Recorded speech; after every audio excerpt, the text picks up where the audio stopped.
Nancy Rynes gripped her handlebars, the Colorado road stretching out under a cold January sky. As a geologist, she was a woman of hard facts and tangible evidence. Years ago, she had systematically dismantled her Catholic faith, finding comfort only in the physical world she could study. On this day, she pedaled steadily, her mind clear, content in her atheism, never suspecting that her world of logic was about to collide with the impossible. Suddenly, a black SUV swerved.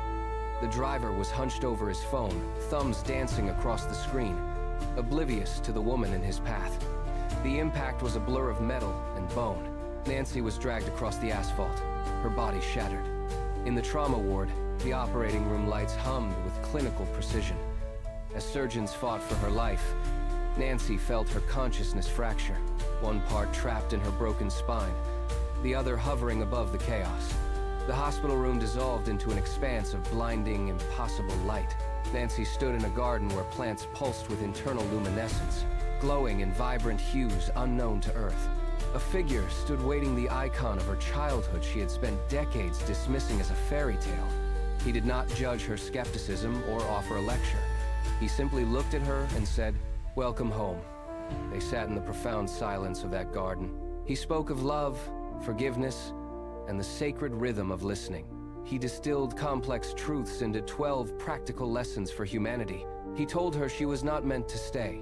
She had to return to bridge the gap between the unseen and the seen. Nancy resisted, clinging to the overwhelming peace of the garden, but the pull of the physical world was relentless. She felt herself being dragged back into her map of scars, away from the light and back into the heavy reality of her broken body. She woke to the sterile smell of the hospital, her body a map of scars. The recovery lasted years, a slow, agonizing climb back to mobility.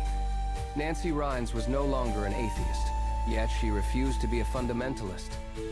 She began to speak with the measured precision of a scientist, describing the impossible as the most real event of her life. She found that the other side held no arguments or defense of her past disbelief.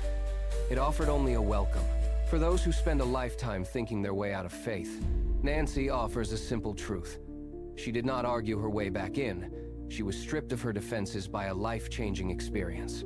She invites you to consider that truth is not a logic puzzle to solve, but a destination to reach.